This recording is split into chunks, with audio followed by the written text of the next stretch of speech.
Esta semana, o governo Temer anunciou com entusiasmo que o PIB brasileiro teve alta de 1% no primeiro trimestre do ano, após 8 quedas consecutivas. O PIB estava negativo desde o segundo trimestre de 2015. Por outro lado, o desemprego ficou em 13,6%. São mais de 14 milhões de desempregados no país. A pior taxa para o período desde o início da série histórica do IBGE, que começou em 2012. O resultado do PIB, que poderia ser um respiro para Michel Temer, vem em um momento de gravíssima crise política que ameaça o mandato do presidente. Conversa comigo o economista Carlos Alberto Teixeira. Ele é presidente da Associação dos Economistas de Minas Gerais e editor-presidente da revista Mercado Comum. Bem-vindo, Carlos Alberto. Obrigada por vir aqui mais uma vez conversar conosco. Eu que agradeço, Vivi. Carlos Alberto, a recessão acabou, como anunciou o presidente Temer e o ministro da Fazenda, Henrique Meirelles. O Henrique Meirelles chegou a dizer que é coisa do passado. Eu não ousaria fazer essa afirmação. Eu digo que a situação atual, ela se assemelha a uma circunstância que nós demos 8 grandes passos para trás e agora nós ensaiamos um pequeno passo para frente. Em que pese um crescimento de 1%, ele é relevante porque nós saímos desse estado, provisoriamente, de declínio da atividade econômica. Por que provisoriamente? Porque é uma sinalização positiva e ainda, no meu entendimento, o crescimento de apenas 1% é muito pouco.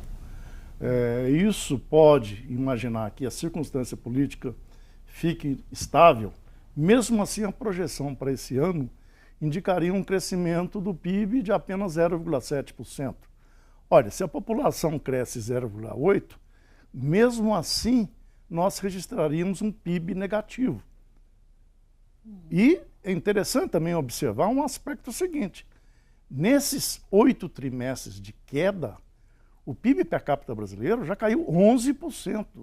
Isso é gravíssimo. Isso só encontra paralelo em economias de países em guerra. Então, por que é maior? Quando fala em PIB per capita, só para eu entender. Porque o PIB bruto é o total produzido. Sim. Para você ter a medida mais exata e mais real, divide pelo você número... divide pela população. Pela população. Aí você tem uma amostra mais representativa desse crescimento. E aí caiu 11%. Porque as populações não são estáticas. Né? Por exemplo, quando nós falamos em alguns países europeus, mesmo que não tenham tido crescimento, mas na população ela tem contração, ela cresce negativamente. Então, mesmo ela não crescendo, o resultado é positivo. Sim. Agora, apesar desse resultado positivo, você está dizendo que pode ser que, não é, que isso não tenha aí uma, digamos, uma continuidade, pode ser que não seja tão promissor assim. Sim, pode ser que que indica? A economia cresceu como um todo? Me parece que o que pesou foi a agropecuária. Sim, sim. Isso pode não se repetir? Como é que não, mas nós estamos vendo, sim, algumas sinalizações positivas de outros setores, como, por exemplo, a indústria automobilística. Agora, no mês de maio, ela registra um recorde significativo, principalmente quando olhada sobre o ângulo das exportações. Nós temos tido aí algumas sinalizações positivas, mas ainda é prematuro para se traçar um cenário mais definitivo para frente. Agora, foram aprovadas algumas medidas, o governo tem trabalhado muito junto ao Congresso e esperado que o Congresso faça mudanças importantes de projetos que foram enviados para lá. E os primeiros que foram enviados com foco num ajuste fiscal e mudanças na economia são a PEC do teto de gastos, né, e o projeto da terceirização. Isso teve algum papel nesse ensaio, nesse passo para frente, como você se referiu? Sim, eu acho que é uma sinalização positiva. O país ele precisa passar por profundas mudanças.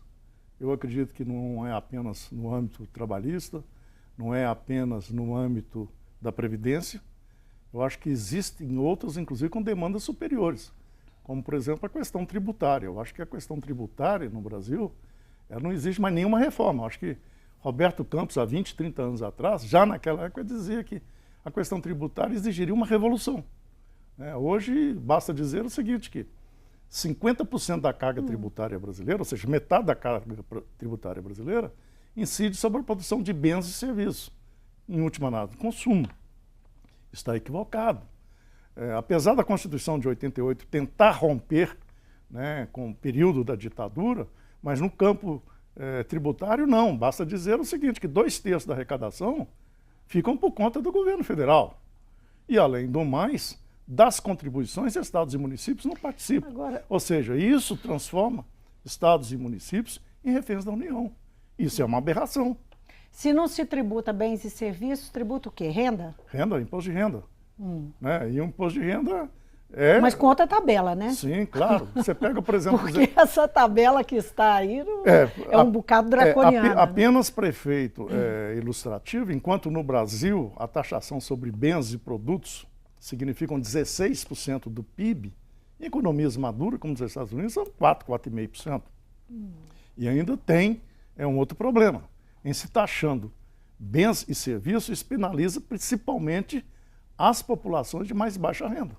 Então, ou seja, você pratica um regime tributário injusto, complexo e de uma burocracia que é massacrante. Agora, o PIB voltou a crescer, mas o desemprego resiste, em níveis muito altos. Que expectativa, assim, com essa perspectiva aí de mudanças, de reformas, apesar, nós vamos chegar lá, mas apesar dessa crise que está instalada, gravíssima no governo Temer, que perspectiva há disso chegar a atender a população, de atingir a população? Porque essas reformas que estão no Congresso, elas tendem se faz, por um lado, um ajuste fiscal, por outro, penaliza a população, especialmente populações mais pobres. É a mesma população que, em larga medida, está desempregada. Como é que vai atender a sociedade? É importante essa observação que você faz, até porque a questão da taxa de desemprego, ela não funciona de uma forma sincronizada com o crescimento do PIB. Ela geralmente há um descompasso, uma desincronia nesse sentido. Há sempre um determinado retardo. Ela já deu uma pequena sinalização de uma certa melhora, principalmente durante o último mês. Mas aí é até interessante também observar que esse desemprego, ele é todo no setor privado. Nós não vimos um desempregado do setor público, o que mostra, de outro lado também, a inconsistência da legislação que aí está. Uma coisa é líquida e certa. Hoje a legislação trabalhista do jeito que está, ela simplesmente conspira contra a geração de novos empregos. Essa é a grande realidade. E nós temos que entender que hoje o principal problema do país, além de ser uma Constituição que está ultrapassada, anacrônica, que também ela atrapalha significativamente, principalmente, a questão de natureza econômica, mas o principal problema brasileiro continua sendo a falta de crescimento econômico. Significa dizer uma incapacidade que ela já dura mais de 3 décadas, que eu rotulo como uma síndrome do ananismo econômico, do raquitismo econômico, que o país não cresce. E país que não cresce é país condenado. Então, essa questão do desemprego, ela também tem o seu conteúdo estrutural, que nós vamos precisar, principalmente quando atacarmos de frente um conjunto de outras relações macroeconômicas, entre as quais o item de produtividade e da competitividade. E a qualidade do emprego?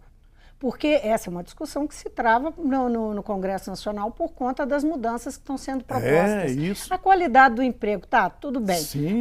Flexibiliza uma série de coisas, mas que garantias que tem da qualidade do emprego? Isso é como que isso atinge produtividade? Sim, e isso também é muito importante mensurar na questão futura e ainda nos desdobramentos mais prováveis que ocorrerão as mudanças estruturais na economia. Principalmente, já existe em vários países, alguns setores tradicionais de ocupação de larga escala de mão de obra que tenderão a deixar de existir. Como, por exemplo, já se vislumbra num futuro um tanto quanto próximo, esse modelo de indústria automobilística, de indústria de autopeças, com a vinda principalmente do carro compartilhado, do carro elétrico, e etc, Mas etc, eu estou me referindo também a uma outra coisa, a questão dos direitos. Sim. A retirada de direitos, que garantia que dá de que há produtividade lá na frente? Veja bem, uma coisa a gente tem que separar muito bem. Direito, acho que ninguém vai ser contra a retirada de qualquer direito.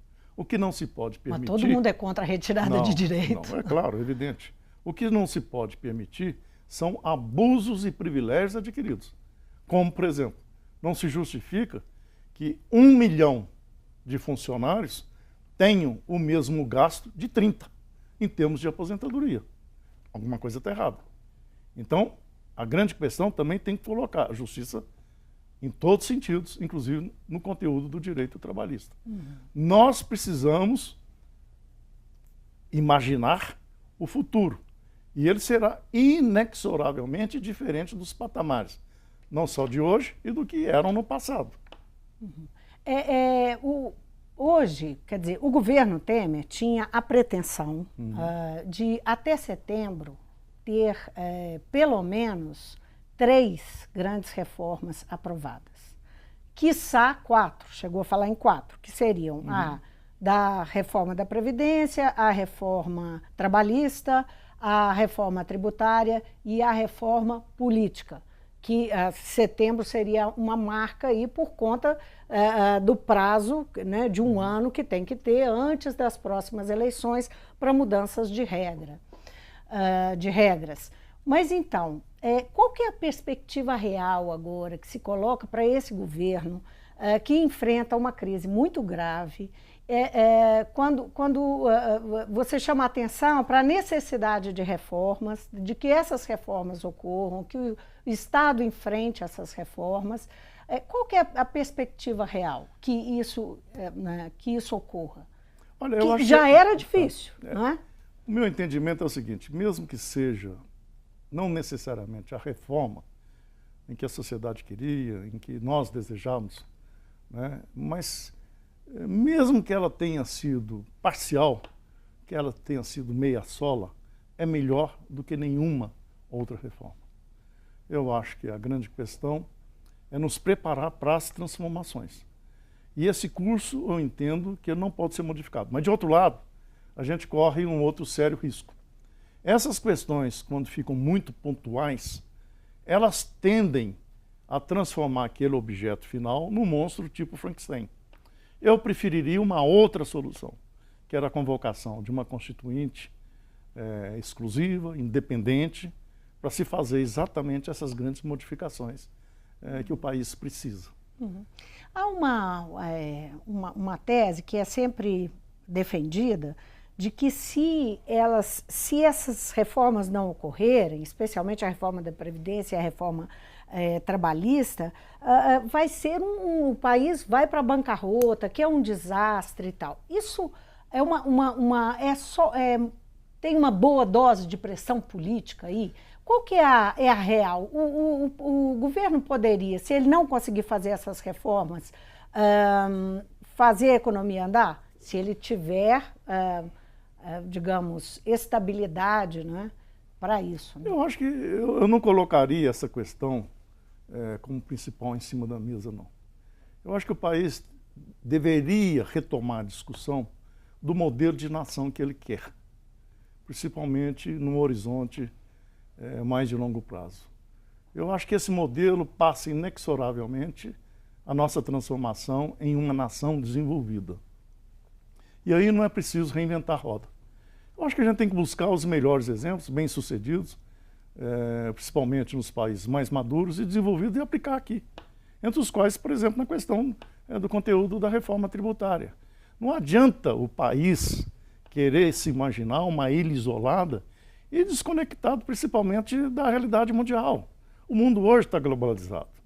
Hoje é a instantaneidade da informação. Então, com toda sinceridade, eu acho que ficar discutindo pontos ali, cá e acolá, não vai nos levar a nada.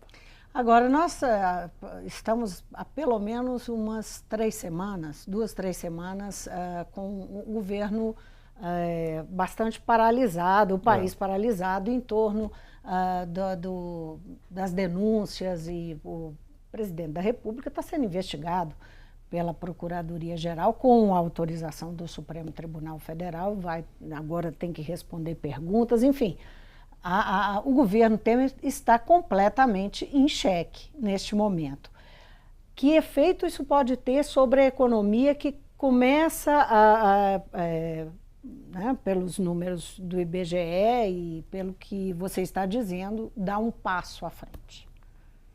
Eu entendo que há um conjunto de entraves que obstaculizam não só a questão, eu diria, do conjuntural econômico, mas que puxa fortemente a questão do desenvolvimento e do crescimento econômico brasileiro para baixo.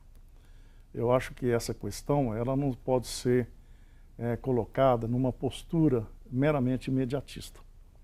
Eu acho que a questão política, ela também advém desse conjunto de questões e que está intrinsecamente ligada, eu diria, a defeitos, vícios e em alguns outros aspectos, em função mesmo até da transformação que aconteceu no país e do mundo, que significa uma leitura mais clara e objetiva em afirmar que a nossa Constituição ficou ultrapassada. Então eu acho que o momento, eu pelo menos prego que a gente deve voltar no debate, não naquilo que nos diverge, mas naquilo que nos converge. E é preciso despolitizar e desideologizar, principalmente o debate econômico. Eu acho que essa discussão... Mas é possível, porque quem vai fazer o debate econômico é o mundo político. Pois é, mas eu acho que essa questão da discussão, se é à esquerda, se é à direita ou para trás, ela é estéril. Nós temos que discutir e ir para frente. Nós temos que discutir, em última instância, nos transformar numa sociedade, numa nação desenvolvida. E a pergunta básica é a seguinte: o que é preciso para nos transformar em uma nação desenvolvida? Para isso, a primeira grande questão significa recuperar a nossa capacidade de crescer de forma vigorosa, contínua, consistente e sustentável. E mais ainda, nós não precisamos importar modelos, sejam chineses ou de qualquer outro lugar. O Brasil anteriormente já deu provas suficientes da sua capacidade. Basta dizer que no governo JK, em 5 anos, a economia brasileira cresceu em média 8% ao ano. Mais do dobro da média mundial. Para não ficar apenas em JK, o governo militar, no período de 1967 a 1973, também conhecidos como anos de chumbo, o Brasil quase que praticamente dobrou o seu PIB. Nós chegamos a ter 5 anos de crescimento superior a 2 dígitos. Então, portanto, eu acho, nós precisamos procurar discutir questões que nos convergem, não que nos divergem. E aí se chama a busca da solução para essa circunstância que eu considero que ela não pode ser, por pior que seja essa crise atual, nós não podemos considerá-la como definitiva e duradoura. Agora, mas nós temos um passivo muito grande, sim, né? mas nesse momento é também importante recuperar a confiança, o otimismo e a nossa grande capacidade de reverter esse quadro. E essa é uma característica muito positiva do Brasil. Nós não podemos perder o otimismo da capacidade do país. O negócio é como deixar o passivo todo para trás de divergências, né? Mas passivo... Para partir para a convergência. Passivo sempre nós tivemos. Olha, sempre na história nós vamos ver que temos crise, que há problemas de tesouro, que há dificuldade de arrecadação, etc, etc. Agora, Carlos Alberto, Minas e outros 14 estados estão pressionando o governo federal para incluir na renegociação da dívida, que é uma discussão, tem projeto no Congresso, enfim, é uma demanda forte dos estados por conta das dívidas que são estratosféricas, bilionárias, que são dívidas com a União. Eles querem incluir o ressarcimento dos prejuízos gerados pela Lei Candir, de 1996. O governo de Minas capitaneia essa história, chama de acerto de contas, né? A Assembleia, inclusive, está envolvida nisso. Eu queria saber quais são as perspectivas do seu ponto de vista, dessa demanda dos estados funcionarem junto ao governo federal. Como é que você enxerga essa negociação dentro da renegociação? Eu sou favorável a essa renegociação, em que pese que eu a considero ela de natureza muito mais política do que técnica. Eu vejo que essa negociação ela vai encontrar umas certas dificuldades, como o próprio Ministério da Fazenda, a Secretaria-Geral do Ministério da Fazenda, já declarou. Há aí uma questão que é o entendimento jurídico da sentença pronunciada pelo Supremo Tribunal Federal, em que não está claro se ele reconhece o passado ou se aquilo venha a prevalecer mais para frente. Mas, em qualquer que sejam as hipóteses, eu acho que, vamos imaginar que o pleito não seja satisfeito, né, e que não ganhamos. Empatamos com a situação atual. Agora, acho que também é uma oportunidade para incluir outros itens. Eu acho, por exemplo, que a cobrança anterior de juros de 7,5%, que só aqui em Minas Gerais dá dívida, quase que duplica durante esse período de quase 20 anos, absolutamente inconstitucional.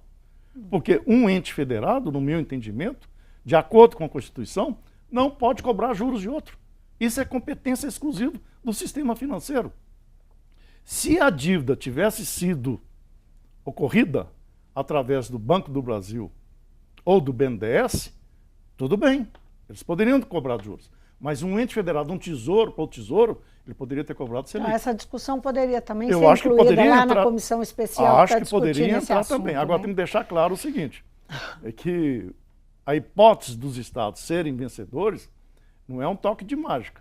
Alguém vai ter que pagar do outro lado também. Então, portanto, é um assunto complexo, mas, no meu entendimento, merece ser levado adiante. Sim, pois é. Agora, as condições do governo federal, por sua vez, para renegociar, são colocadas assim, nos seguintes termos: os estados têm que vender ativos, no caso de Minas Gerais, a renegociação da dívida, né? Que isso aí é uma proposta de um encontro, de um acerto de contas, mas no bojo também da discussão de renegociação da dívida dos estados. Agora, o projeto, a proposta de renegociação que o governo federal faz, né, por sua vez, é que os estados incluam aí a privatização de empresas, corte em relação a funcionalismo, tem também aumento do valor da previdência cobrado, né, nos contra-cheques dos servidores. Enfim, tem algumas condições para que essa renegociação ocorra. O governador Fernando Pimentel diz que não aceita essas imposições e que não topa entrar nessa proposta do governo, nesse programa que foi aprovado aí pelo governo federal no Congresso. Como é que você avalia essa posição de Pimentel? Para mim não tem nada novo nessa renegociação. Em 1996, o acordo de renegociação dos estados já tinha essas cláusulas, já tinha essas mesmas premissas. Aqui, não tem nenhuma novidade. Não, aqui até se usava a expressão, olha, vamos dar os anéis para não perder os dedos. Foram embora, você se lembra aí, foi privatizado o Benjo, Cagel, Cazengue foi federalizada, Ceasa foi federalizada, se fechou a Caixa Econômica Estadual, etc, etc, etc. Eu acho que a grande questão tem que ser colocada em cima de mesa, que, de novo, medidas tópicas não vão resolver a questão. É preciso repactuar a relação dos entes federados. Nós não podemos aceitar que 2/3 do que se arrecada vá para a União e que os estados e municípios continuem como reféns de pires na mão pedindo migalhas ao governo federal. É a gasta discussão do Pacto Federativo. Então, eu acho que tem que chegar... Exatamente. Eu acho que o governador está certo nesse sentido. Olha, não é por aí que nós vamos resolver essa questão, não é. Então vamos discutir em aspectos maiores, em aspectos que possam, sim, gerar uma perspectiva mais sadia nessa relação. Carlos Alberto, muito obrigada por vir ao Mundo Político. Eu que agradeço. Eu conversei com o economista Carlos Alberto Teixeira, ele é editor-presidente da revista Mercado Comum e presidente da ASENGE, a Associação dos Economistas de Minas Gerais. Nós conversamos aqui sobre a situação econômica do país, especialmente sobre a situação econômica do país, no momento em que o PIB dá um pequeno avanço no trimestre, esse trimestre sai daquela situação em que estava já há 8 trimestres, desde 2015, mas o que isso de fato pode representar? E também sobre o governo do Estado aqui, a questão da renegociação da dívida, enfim, num momento, né, tanto para a economia quanto para a questão da renegociação, num momento político muito tenso no país. O Mundo Político fica por aqui, obrigada por nos acompanhar e até o próximo programa.